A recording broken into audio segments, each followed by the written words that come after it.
네, 어제 오전 최근에 최순실 사태와 관련된 대통령의 두 번째 대국민 사과가 있었습니다. 하지만 여론의 반응은 여전히 싸늘한 상태입니다. 이런 가운데 박근혜 대통령의 지지율은 역대 최저치인 5%를 기록했고 야권의 하야 요구도 본격화될 것으로 보입니다. 네. 이영작 서경대 석좌교수, 허성우 국가디자인연구소 이사장과 함께 향후 전국 전망해 보겠습니다. 어서 오십시오. 어서 오십시오. 네. 지난 25일 1분 30초의 짧은 사과문 발표 이후에 열흘 만에 박 대통령이 최순실 사태에 관련된 두 번째 대국민 사과를 9분 20초가량 했습니다. 시간도 늘어났고 어쨌든 온 국민의 눈과 귀가 쏠려 있었기 때문에 상당한 기대가 있었음에는 불명한데요. 일단 뭐 열흘 전에 비해서 일부 전향적인 그 내용이 있긴 했지만 전반적으로 미흡했다는 평이 많습니다. 일단 두 분의 어제 박 대통령의 담화문 어떻게 보셨는지 평을 듣고 저희가 대담을 시작해보죠. 먼저 이 교수님께서 말씀해 주시죠. 네. 글쎄 한 열흘 전에 그렇게 했더라면 어땠을까 하는 생각이 듭니다. 예. 그 내용 면에서 뭐 대통령이 더 할 수 있는 말씀은 없었어요, 사실은. 그리고 야당은 대통령이 무슨 말씀을 하시더라도 만족하지 못할 거고요. 네, 그것이 항상 야당이 그랬으니까요. 그래서 대통령으로서는 할 수 있는 최선을 한 것이 아닌가. 그것이 최선을 다했다 생각하시는 최선을 예. 한 것이라고 보이는데 예. 그 이상 더 할 수 있는 말이 없죠. 그러니까, 네, 최 씨가 국정에 어느 정도 개입했는가에 대한 어떤 그런 해명 같은 거, 국민들이 좀 궁금해하는 부분이기 때문에 그런 말을 좀 할 수도 있지 않았을까요? 그러니까 그 만약에 대통령이 알고 있었다면은 알고도 어떤 조치를 안 취했다면 이건 탄핵감이죠. 예. 네.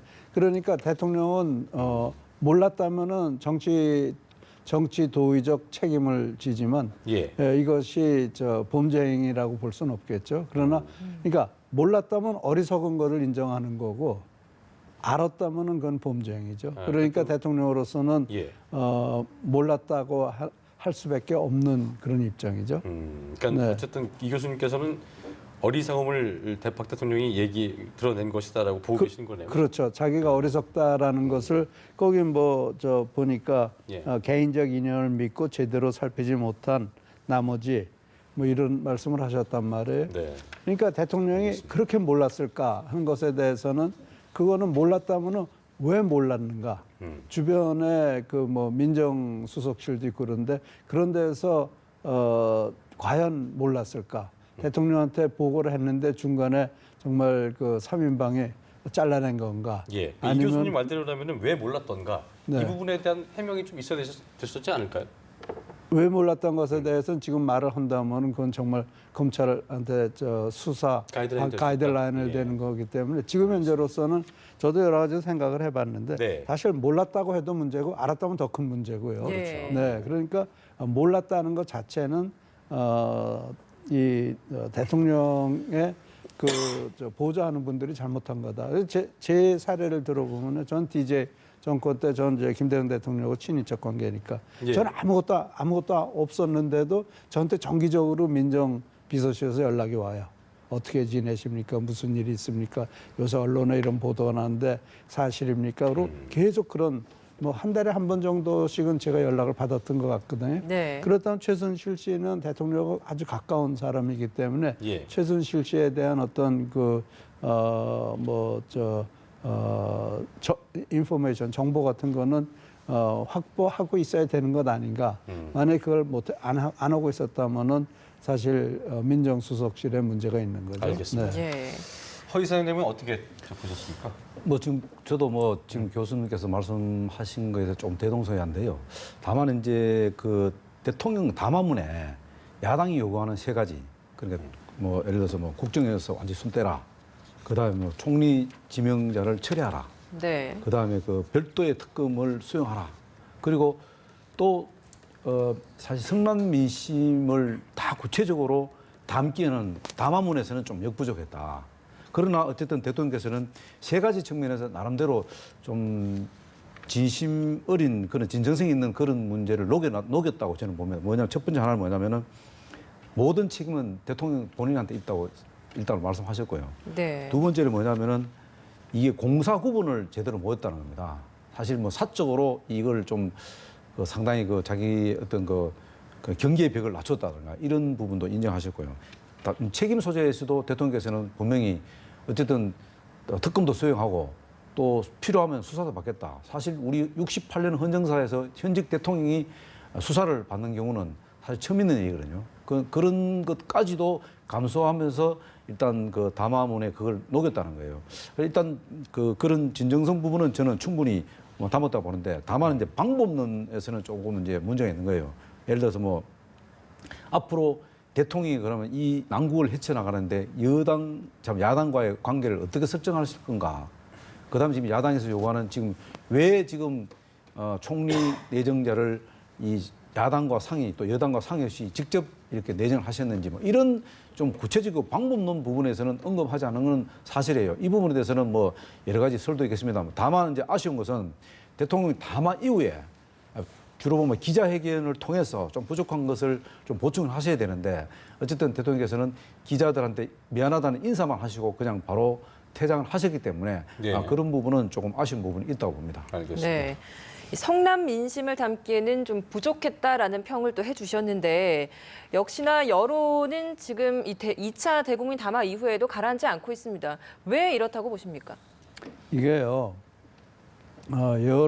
지금 사실 여론조사 나온 건 없지 않습니까? 그 월요일에 이제 전조사죠. 뭐 반영되게 나오겠죠. 네, 이제 예. 반영돼서 나올 텐데요.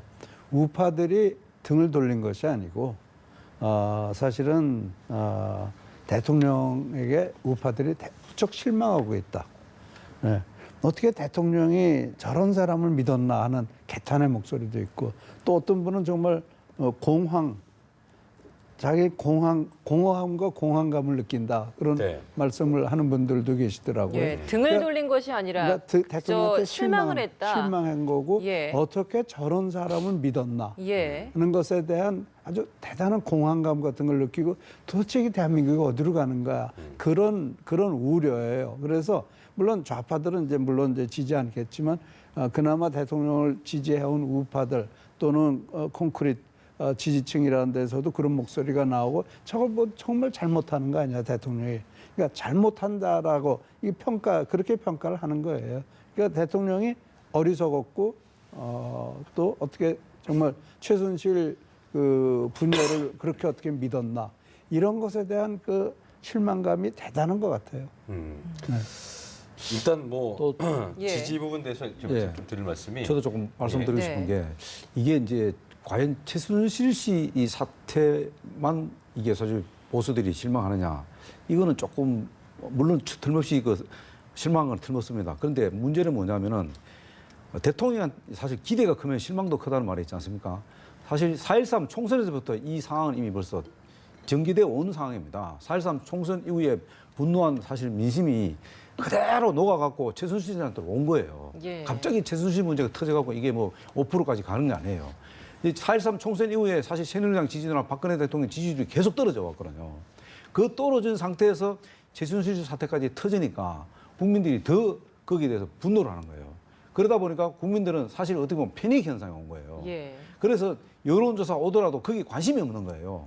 특히 보수 교수님께서 말씀하신 대로 보수 중에서는 아예 그 응답 자체를 안 한다는 거예요. 그러다 보니까 이제 5%까지 내려왔는데 뭐 더 떨어질 수도 있겠습니다만 그러나 어쨌든 중요한 것은 이 여론이라는 것은 늘 가변적이다 이기죠. 그러나 이 가변적인 상태에서 지금 앞으로 대통령의 남은 임기기간 동안 할 수 있는 대통령이 할 수 있는 것을 이걸 정상화시킬 수 있다면은 충분히 저는 어느 정도 국민들의 마음을 좀 살 수 있다. 그러면 정상화를 어떻게 시킬 거냐? 예. 지금까지 국정 운영을 한 것을 굉장히 비정상적으로 했다. 특히 지금 첫 번째 뭐냐면 강요들하고 독대를 한 번도 하지 없는 거예요. 그러니까 그것을 바로 빨리 지금 독대도 하고 서면 보고만 받을 게 아니고 대면 보고도 하셔야 되고 두 번째는 뭐냐면은 청와대에 있는 좋은 인적 자원들을 이것을 활용을 못했다는 겁니다. 그래서 늘 그 3인방이나 또 아니면 그 뒤에 숨어 있는 보이지 않는 손에 의해서 매일 움직이다 보니까 지금까지 이런 국정이 사실 논란이 된 건데 이런 부분들도 시스템을 복원을 시키면은 된다고 봅니다. 그리고 야당과의 관계도 너무 부담 갖지 말고 적극적으로 야당과의 관계를 개선한다면은 일정 부분 또 국민들께서도 어떻게 보면은 또 한 번 뭐 기대하는 그런 모습도 네. 있을 수 있지 않겠나 그렇게 봅니다. 예. 지금 허 이사장님께서 이제 현재 상황을 좀 인식을 하고 국면 전환을 위해서 어떤 식으로 좀 돌파를 해야겠다는 나름대로의 방책을 얘기해 주셨는데 교수님께서 듣고 싶습니다. 이게 보니까 2030 젊은층도 그렇고 호남에서 뭐 아예 0%였다고 하더라고요. 그러니까 이게 상당히 의미한 바가 시사한 바가 클 것 같은데 김영삼 전 대통령 같은 경우에는 이제 6% 기록했던 게 5년 차 마지막 해에 4분기였으니까 이제 끝물이었죠. 근데 이제 아직 박 대통령이 1년 남았잖아요. 그러니까 지금 남은 상황에서 어쨌든 국정 동력이 마비된 상황을 타개를 해야 될 텐데 어떻게 좀 꾸려나가 쉽지는 않아 보입니다. 어떻게 교수님께서 생각하고 계십니까? 민심의 추이는 좀 더 지켜봐야 되겠고요. 네. 그렇지만 쉽게 돌아서기는 어려울 것 같고요. 그러나 이게 이제 한두 달 후에는 새로운 전선이 형성이 되거든요. 예산국회라는 전선이 형성이 되는데 네. 그 예산국회에서 예를 들어서 지금 뭐 야당에서는 법인세 인상하겠다고 그러고 또 야당표 예산안을 국회에서 정세균 의장이 통과를 시킨다면 대통령은 틀림없이 그 거부권 행사할 겁니다. 그래서 그 예산국회에서 이제 그때는 정말 정책을 가지고 대통령과 야당이 대결을 하는 그런 국면에 들어가면은 그때 되면은 우파 보수 우파 유권자들이 결집하는 그러니까 대통령보다는 우파 정책을 중심으로 결집하는 그런 현상이 생기면서 그러니까 대통령이 좋고 싫고는 떠나서 우파 정책들을 중심으로 네. 결집이 되면서 네. 지지율이 상승할 수도 있다는 걸 얘기하시는 그렇죠, 거예요? 그렇죠. 그래서 전선이 다른 데로 옮겨갔으니까. 네. 그러니까 최순실 사건은 예. 이제 어느 그 정도 지나면은 사법부 검찰의 손으로 넘어가고 사법부의 손으로 넘어가기 때문에 예. 사실은 이제 흥미가 사라지기 시작을 하는 그럴까요? 거죠. 지금 오늘 지쳐지는 촛불 집회도 하고 거죠. 그런데 한 달 만에 사라질까요, 그게요? 그러니까 전에 그 광우병 사태 얼마나 갔죠? 그때도 광우병 사태가 한 2달 가지 않았나요? 예. 네. 그러니까 이거 지금 사실 광우병 사태는 이것보다 훨씬 더 이제 가벼운 문제였지만 네. 규모는 왜런가 하면 내 건강과 내 생명에 관련이 된다 그러니까 더 많은 사람들이 나왔단 네. 말이에요. 근데 지금 이 최순실 사건은 이런 최순실에 대한 것도 있지만 동시에 그 상대적 박탈감 같은 것 때문에 이렇게 국민들이 실망을 하고 있는 거란 말이에요. 그렇다고 지금 뭐 대통령 끌어내서 뭐 할 수 있는 것도 사실 마땅치가 않아요. 네, 그렇기 때문에 이것이 예산국회라든지 그런 데로 전선이 새로 형성되면 야당이 그쪽으로 정신을 쏟기 시작해야지 계속 이 문제 가지고 물고 늘어질 수는 없는 거거든요. 네, 알겠습니다. 네, 그렇기 때문에 변화가 그때쯤에서 시작될 수 있지 않나라고 한번 생각을 해보는 거죠. 네. 예. 어제 그 담화문을 좀 다시 좀 더 분석해 보자면요. 박 대통령 대국민 담화에서 이제 김병준 총리 내정자 이게 지금 가장 핫한 이슈인데요. 내정자에게 힘을 실어준 발언이 있지 않겠냐 전망이 있었는데 한 마디도 안 나왔습니다. 그러니까 이거에 대해서 뭐 예산 깨고 예산 깼다는 예상이 나오면서 국정 장악력을 놓지 않겠다 이런 의중을 암시한 것이다 이런 분석이 나왔거든요. 이런 부분은 어떻게 좀 볼 수 있을까요? 저는 뭐 그 부분에 100% 동의를 합니다. 왜냐하면은 김병준 총리 지명자를 내정을 할 적에 사실은 그 지금 과거의 인사에 참고될 만한 사람들이 다 지금 아웃사이더로 다 빠져나갔잖아요. 예. 그러면 대통령이 이것을 김병준 총리 지명자를 내정할 적에 왜 해야 된다는 전략적 사고라든가 나름대로의 어떤 이것이 야당한테 어느 정도 먹힐 건지 이런 여러 가지 정무적인 판단을 해야 되는데요. 박근혜 대통령은 뭐 정책 부분은 조금 그 여러 가지 뭐 미스하고 이런 부분이 있지만은 이 정무 부분은 굉장히 나름대로는 판단이 뛰어난 분입니다. 예. 근데 제가 볼 때는 굉장히 좀 조심스럽습니다만은 이런 좀 추측을 해봅니다. 이번에 김병준 총리 지정자의 카드는 대통령이 경향이 없는 상태에서 누군가 조력에 의해서 이거를 엄격길에 지명을 하지 않았나 저는 좀 그렇게 생각합니다. 엉겹결에 지명이 된 그런데 것이다. 예. 막상 이 김병준 지명자를 내정을 하고 나니까 이게 상이 녹록자는 거예요. 여론도 만만찮고 이러니까 대통령께서 굉장히 좀 그 부분에 대해서 좀 어떻게 보면은 뒤늦게 좀 정신을 차리셨다 할까? 아 이거 좀 잘못했구나 하는 그런 좀 좀 생각을 하시는 게 아니냐. 예. 아주 조심스럽습니다만은 예. 그렇게 하다 보니까 사실 그 이번에 어떻게 보면은 그 대통령 담화문에 사실 김병준 총리 내정자가 힘을 실어줘야 하는 겁니다. 예. 힘을 실어줘야지 야당도 그것을 김병준 총리 지명자에 대한 청문회를 할 건지 말 건지를 사실 고민해야 되는데 네. 그 부분을 언급을 안 하다 보니까 이게 더 지금 꼬이게 됐다. 그래서 앞으로 이 부분도 상당히 오히려 야당한테 지금 공을 떠넘겨 버린 거예요. 예. 김병준 총리 지금 내정 지명자의 어떻게 할 것인지 부분을. 그러다 보니까 야당도 사실은 고민이죠. 그래서 제가 볼 때는 이 지금 부분은 김병준 내정자가 앞으로 총리를 지명받기에는 굉장히 어려운 상황으로 가지 않겠나. 네, 그러면 흔히 말하는 그 버리는 카드가 될 것이다 이렇게 예측하시는 그럴 수도 저는 예측했습니다. 예. 어느 순간에 야당과의 협상을 하기 위해서는 그것을 오히려 야당에서 사실 제안하는 예. 오히려 그 총리 지명자를 받아들이고 미안하지만은 김병준 총리 지명자를 버리는 그런 상황으로 갈 가능성도 저는 전혀 배제할 수 없다. 네. 이렇게 보는 거죠. 이영작 교수님께도 여쭤보고 싶습니다.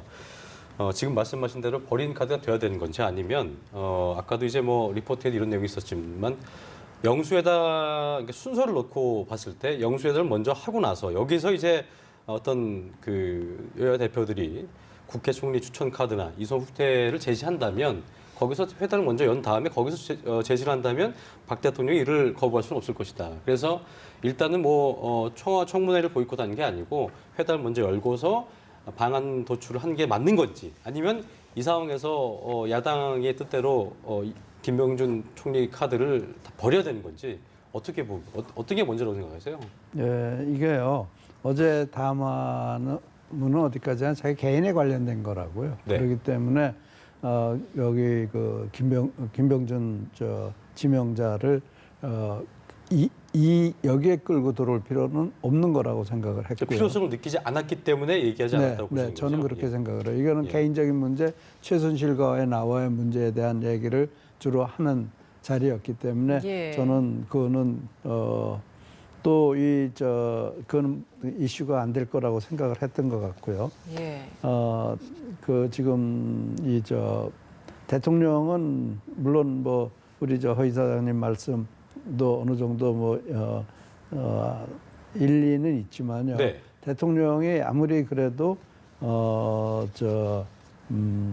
김병준 총리를 버리기 위해서 한 것 같지는 않아요. 그러나 지금 반응을 보니까 황교안 총리가 이 사퇴식인가요? 사임식을 다 준비하다 1시간 번에 취소했다고 그러지 않습니까? 네. 그러니까 지금 박근혜 대통령은 최악을 지금 구상하고 있는 것 같아요. 그래서 이 김병준 총리가 끝까지 인준이 안 된다면은 그러면은 그때 되면은 김병준 총리도 스스로 사퇴하게 될 거고 아마 대통령이 본인은 자진 사퇴 안 한다고 선 그었는데 그래도 그 상황 되면 할 거라 보시는 거죠? 이게 그러니까 야당에서 계속 안 해주면요 결국 이게 서리도 안 되는 거고 지금 현재 총리가 있으니까 예. 그러니까 이런 지명자 상태로 계속 가는 거란 말이에요. 그러니까 강대강 대치가 이어지고 있는데 네. 여기서 누가 양보를 좀 해야 되겠느냐, 어떻게 하는 것이 합리적이겠느냐고 좀 여쭤보드립니다. 저는 그러니까 지금 이게 야당은 대통령을 항복시키고 야당은 실질적으로 집권을 하겠다는 거거든요. 정권 이양을 바라고 있는 거란 말이에요. 그래서 총리 인준을 거부하는 거란 말이에요. 국회에서 하겠다. 결국 여소야되니까 그 야당 내각이 들어서게 되는 거예요. 근데 그것도 문제가 있는 것이 대통령 중심제에서 궁극적으로 대통령이 책임을 져야 되는데 일은 야당이 한다. 그건 말이 안 되는 거죠. 그리고 더더군다나 거국 내각 얘기하는데 거국 내각은 완전히 그건 마비 내각 될 거죠. 그러면 국회 축소판인데요. 국회가 완전히 마비돼 있고 식물국인데 어떻게 내각에서 어떤 결정이라도 할 수 있겠어요. 그러니까요. 지금 사실은 저는 처음에 대통령이 그래서 하야를 해야 된다는 얘기를 했는데 하야라는 것도 만만한 카드가 아닌 것 같아요. 그런 거 하면 하야하면 60일 이내로 대통령 선거를 치러야 되고 그럼 요 다음에 5년짜리 단임 대통령 나오면 또 이꼴된다고요. 그렇기 때문에 그걸 눈에 보이는데 지금 하야해버린다. 그것도 방책이 아니죠. 네. 그러니까 결국은 나라가 이제 힘들어지지만 결국 내년 봄 되면 이게 어떻게 되냐면 야당은 야당에서 이제 치열한 대권 경선에 들어가면서 대권 경선 정부에 들어가면 또 완전히 많은 부분이 달라질 겁니다. 네, 일단 알겠습니다. 시간을 지나가는 대로 관망을 하자는 좀 그런 그렇게 자세인 것 될 같은데. 수밖에 없을 것 같아요. 김병준 그 총리 지명자에 대해서 한마디만 좀 더 드리고 예. 싶으면요. 이 총리 공백 사태는 결국 뭘 의미하냐면 이 사실 국정 공백 상태는 마찬가지입니다. 예. 행정 공백 상태 똑같은 겁니다. 근데 지금 야당에서 청문회 보이콧을 이미 선언을 해버렸지 않습니까? 그러면 이게 이 상황은 불보듯 뻔한 겁니다. 아니, 청문회 안 하겠다는데 법에 명시되어 있는 청문회는 안 하겠다는데 그러면 국정 공백 상태는 그대로 갈 수밖에 없다는 겁니다. 그럼 그 책임을 누가 는 거냐? 총리 지명자가 느낄 수밖에 없는 거예요. 그러면은 한 달, 두 달 끌고 이 서리가 되느냐는 이 문제가 아니에요. 그러면은 그럼 공무원들을 누구 지시를 받고 어떻게 행정을 진행하냐면 그러면 사실 거기에 대한 여러 가지 그 부당한 것을 누가 받느냐? 국민들이 다 받게 돼 있단 말이에요. 네. 이런 상황을 계속 끝까지 견제해야 되느냐? 총리 지명자가. 그 부분은 총리 지명자가 스스로 곰곰이 자진 사퇴 생각할 카드를 좀 부분이 야당 없다고 측에서 하는 노린 거죠. 걸 수도 있겠네요. 그럴 수도 있다고 저는 예. 봅니다. 정말. 알겠습니다. 지금까지 이영작 서경대 석좌 교수 그리고 서성우 국가디자인연구소 이사장과 함께 이야기 나눠봤습니다. 오늘 말씀 고맙습니다. 고맙습니다.